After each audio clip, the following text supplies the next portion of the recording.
bajo las aguas más profundas, donde la luz jamás ha tocado, algo olvidado despierta. No es un naufragio, ni una ruina, es una advertencia. Y ellos, sin saberlo, acaban de romper el silencio que nunca debió ser interrumpido.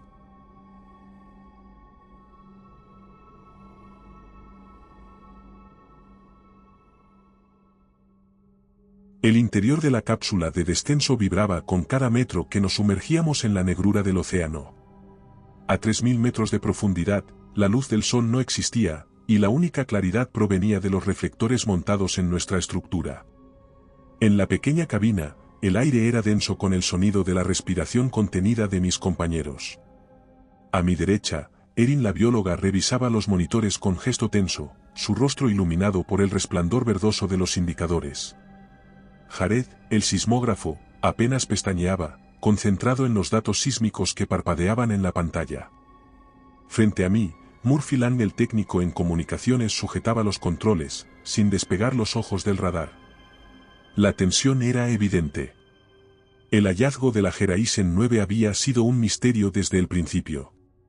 Un objeto metálico colosal, más grande que cualquier submarino nuclear conocido, enterrado en el lecho marino. No emitía señales, no reflejaba calor, no tenía signos de corrosión ni evidencia de haber sido construido por manos humanas. Y sin embargo, estaba ahí, esperando. Nadie sabía cuánto tiempo había pasado sumergido en la oscuridad ni por qué la plataforma de perforación había detectado anomalías en el área justo ahora. Nuestro trabajo era simple en papel: descender, evaluar la estructura y documentarla antes de determinar los siguientes pasos. Pero desde el momento en que iniciamos la inmersión, sentíamos algo mal. Las primeras siluetas del cilindro aparecieron en la negrura cuando los reflectores enfocaron su superficie. Era una estructura perfecta, sin remaches, sin bordes visibles, completamente lisa. No parecía submarina ni alienígena, sino algo completamente ajeno a nuestra comprensión. Me acerqué al visor frontal y exhalé lentamente, con un escalofrío recorriendo mi columna. Nunca había visto algo así en todas mis misiones. Voy a tocarla, dije, ajustando los controles de mi traje de buceo. Espera, Mercer, interrumpió Erin, girándose bruscamente hacia mí. Aún no hemos evaluado si es seguro. Llevamos semanas esperando esta oportunidad. Si esperamos más, podrían abortar la misión. Ella apretó los labios y asintió con desgana. Me aseguré de que mi conexión de oxígeno estuviera firme y presioné el botón de liberación de la escotilla. Sentí la presión del agua abrazándome mientras descendía con movimientos controlados. Cada paso sobre el lecho marino levantaba pequeñas nubes de sedimentos que flotaban a mi alrededor como un polvo fantasmal. La superficie del cilindro era aún más impresionante de cerca, con una textura tan pulida que reflejaba tenuemente la luz de mi casco. Extendí la mano con cautela y presioné la yema de los dedos contra el metal. En cuanto mi guante tocó la estructura, el suelo tembló bajo mis pies. Una vibración profunda recorrió la tierra como si algo colosal estuviera despertando de un letargo eterno. Escuché la estática en mi comunicador y, antes de que pudiera reaccionar, la cápsula de descenso tembló violentamente. «Se está desconectando», gritó Murphy desde el interior. «Nos deja atrás». Desde la escotilla, vi cómo la cápsula de descenso comenzaba a ascender sin nosotros, sujeta a un mecanismo de emergencia que ninguno de nosotros había activado. El miedo se enroscó en mi pecho al darme cuenta de lo que eso significaba. Estábamos atrapados. Y entonces, ocurrió lo impensable. La estructura cilíndrica se partió en múltiples segmentos que se abrieron lentamente, revelando una serie de rendijas oscuras en su superficie. Desde el interior, algo comenzó a emerger. No eran simples brazos mecánicos, ni tubos de escape. Eran extremidades, largas y articuladas, hechas de un metal negro que parecía moverse con inteligencia propia. Un sonido mecánico reverberó a través del agua mientras una de esas extremidades se lanzaba hacia nosotros.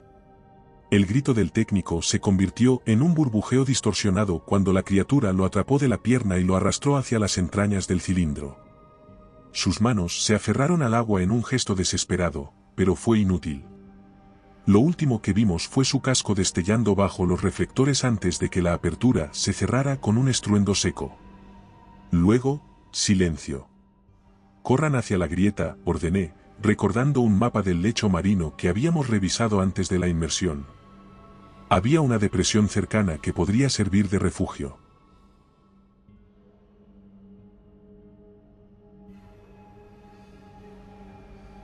Nos movimos lo más rápido que pudimos en la pesada inmensidad del agua, mientras las extremidades mecánicas azotaban el lecho marino a nuestro alrededor.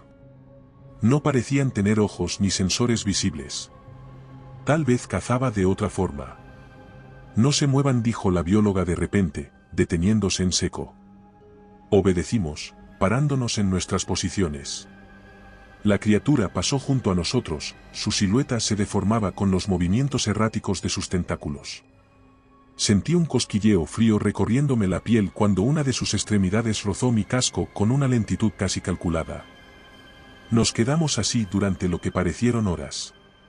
Luego, el ser se alejó. Aprovechamos la oportunidad para correr. La grieta estaba a solo unos metros cuando el sismólogo tropezó. El estruendo de un tentáculo impactando contra la roca detrás de él fue ensordecedor. Sin pensarlo, lo agarré y lo empujé hacia adelante. Saltamos dentro de la fisura justo cuando otro golpe sacudió el suelo.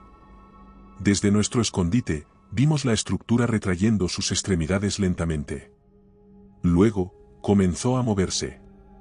No se había quedado enterrada en el lecho marino por accidente. Había estado esperando. Nos quedamos en la grieta, sin atrevernos a hablar, mirando cómo aquella cosa se deslizaba en la oscuridad. El silencio en la grieta era absoluto, interrumpido solo por nuestra respiración agitada dentro de los cascos. Nos habíamos refugiado en una depresión del lecho marino, ocultándonos de la criatura mecánica que se movía en la oscuridad, pero la sensación de peligro persistía. El sismólogo apretaba los puños con tanta fuerza que sus nudillos se habían vuelto blancos dentro de los guantes del traje de buceo. Erin temblaba levemente a mi lado, por el miedo de lo que acabábamos de presenciar. Yo trataba de mantener la calma, pero el pulso me latía con tanta fuerza que podía escucharlo en mis oídos. La cápsula cilíndrica no era una simple estructura. No era un artefacto olvidado en el fondo del mar. Era algo vivo. El comunicador crujió en nuestros oídos con una estática repentina, y las 3 luces de nuestros cascos parpadearon al mismo tiempo. Un sonido distorsionado emergió de la radio, un eco incomprensible que parecía venir de todas partes. La presión del agua pareció aumentar a nuestro alrededor, como si el océano mismo estuviera conteniendo la respiración. Entonces, la voz sonó clara. Era Murphy. «Chicos, estoy aquí». La bióloga sollozó ahogadamente y Jared levantó la mirada de golpe, su expresión cambió del miedo a la esperanza. Yo solo sentí un escalofrío bajando por mi espalda como un cable eléctrico expuesto. Era la voz del técnico, pero algo estaba mal. ¿Dónde estás?, jadeó el sismólogo, abriendo el canal de comunicación. Un momento de silencio. Luego, más estática. Estoy cerca. Los veo. Las palabras se clavaron en mi estómago como un cuchillo. No dijo veo sus señales, no dijo detecté su ubicación. Dijo los veo. ¿Desde dónde? ¿Cómo? El miedo que ya sentíamos se convirtió en puro pánico cuando una sombra emergió de la grieta frente a nosotros, era él. Su traje estaba destrozado en algunas partes, el visor de su casco estaba rajado y su cuerpo se movía de una forma errática, como si tuviera problemas para mantenerse erguido bajo el agua. Pero no flotaba como un cadáver. No se movía como alguien herido. Se movía como algo que no entendía cómo debía moverse. Jared corrió hacia él, pero yo lo detuve de un tirón. Algo en la forma en que se desplazaba no era humana. Sus movimientos eran demasiado rígidos, como si estuviera aprendiendo a imitar el andar de una persona. Entonces, levantó la cabeza. A través del cristal de su casco, sus ojos brillaban con un destello plateado. «¿Qué mierda?», balbuceó el sismólogo, antes de que se lanzara sobre él. Todo sucedió demasiado rápido.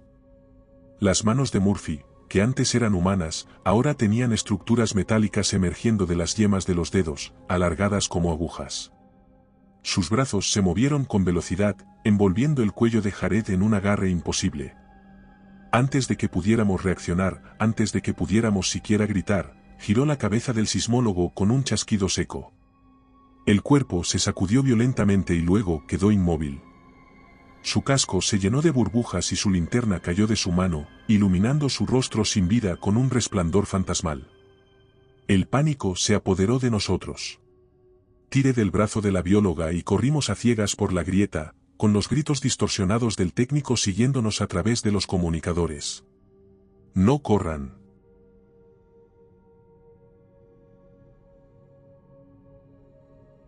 Su voz ya no sonaba como la suya. Sonaba como algo que intentaba imitarlo. Como un eco defectuoso de lo que alguna vez fue humano. Corrimos sin detenernos, esquivando formaciones de roca y evitando el resplandor de su linterna. A nuestras espaldas, el sonido de su avance era antinatural. No caminaba, no nadaba, se deslizaba. La grieta se abría más adelante y vi el lecho marino se extendía ante nosotros. Habíamos salido. Pero lo que encontramos allí nos hizo desear no haberlo hecho. A pocos metros de donde estábamos, la estructura cilíndrica se había abierto completamente. Ahora lo veíamos con claridad, no era un simple cilindro. Era un contenedor. Un capullo. Y dentro flotaban cuerpos humanos fusionados con metal. No eran esqueletos. No eran restos oxidados de antiguos submarinos. Eran personas. Personas con sus trajes aún intactos, con sus rostros aún visibles, pero con extremidades convertidas en partes mecánicas, con torsos atravesados por cables negros, con sus bocas abiertas en gritos silenciosos. Y entre ellos, reconocí un rostro. Era el técnico, pero estaba detrás de nosotros, nos estaba cazando. Esto no es real, balbuceó Erin, temblando de pies a cabeza. Yo no podía hablar. Porque en ese momento, comprendí. Murphy nunca había salido de la cápsula, había sido absorbido, desarmado y reconstruido. Lo que nos había perseguido en la grieta no era él, era una copia. Nos estábamos ahogando de pánico. Nos estábamos quedando sin oxígeno. Y lo peor de todo, no teníamos forma de escapar. Sentía su presencia a nuestras espaldas, deslizándose en el agua, cada movimiento acompañado por un sonido seco y mecánico, como huesos oxidados girando en engranajes. Erin temblaba junto a mí, con los ojos muy abiertos fijos en los cuerpos atrapados dentro de la estructura, pero el tiempo de paralizarnos había terminado. Si nos quedábamos un segundo más, íbamos a terminar igual que ellos. El canal de comunicaciones crujió de nuevo y esta vez no fue solo una voz, sino docenas, hablando a la vez, algunas en murmullos, otras repitiendo palabras inconexas, otras gritaban. Eran voces humanas, pero no completamente humanas. Sonaban torcidas, como si hubieran sido filtradas a través de algo que trataba de replicarlas sin comprender realmente su significado. Nos vemos, nos vemos. La bióloga jadeó cuando una de las extremidades mecánicas del cilindro se sacudió y comenzó a moverse. Cogí su brazo con fuerza y la obligué a correr conmigo a través del lecho marino, alejándonos de la cápsula y de los cuerpos flotantes en su interior. Cada paso levantaba una nube de sedimentos que se dispersaba en la oscuridad como un velo espectral, pero no nos detuvimos. No podíamos darnos el lujo de dudar. La cápsula de emergencia que la Geraisen 9 había enviado debía estar cerca, si lográbamos alcanzarla, teníamos una oportunidad. Pero la cosa que antes había sido Murphy no iba a dejarnos escapar. Apenas habíamos avanzado unos metros cuando una sombra enorme se proyectó sobre nosotros. Miré hacia arriba y vi la estructura cilíndrica moviéndose. Nos estaba siguiendo. Vi la silueta de la cápsula de emergencia más adelante, su luz parpadeante se filtraba entre la negrura. El único problema era que estaba demasiado lejos y que la estructura se estaba moviendo más rápido de lo que debería ser posible. Lo peor fue cuando la radio se activó de nuevo y una voz habló con absoluta claridad dentro de mi casco. Sonaba exactamente como yo mismo. Mercer para. El pánico me paralizó por una fracción de segundo. La estructura estaba demasiado cerca. Las extremidades mecánicas se dispararon hacia nosotros como látigos, una de ellas golpeó el suelo a centímetros de mis pies, levantando una nube de polvo y fragmentos de roca. Cada vez que esquivábamos un ataque, otro llegaba desde otra dirección. Nos estaba acorralando.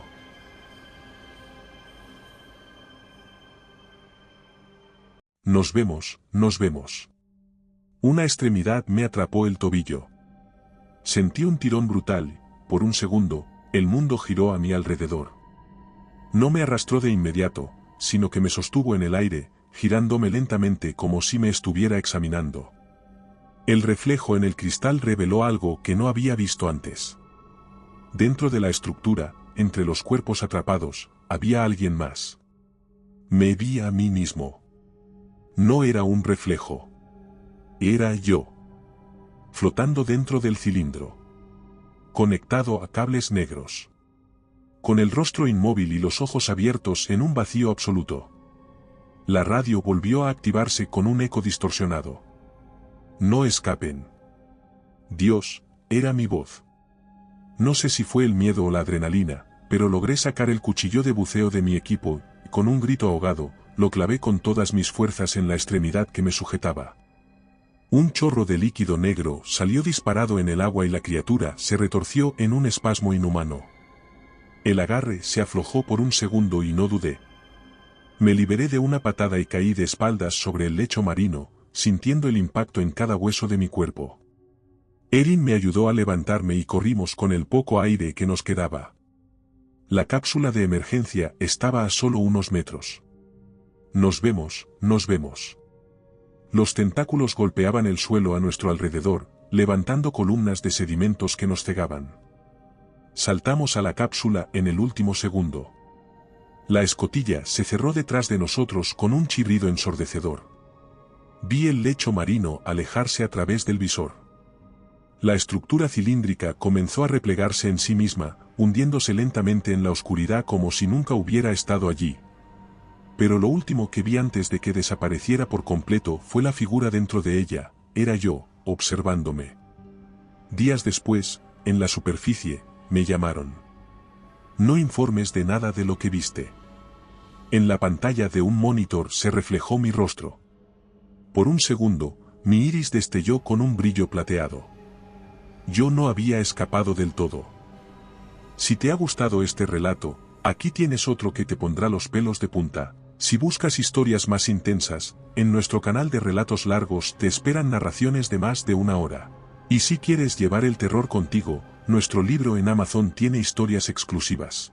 Buenas noches, desde Terreno Misterioso.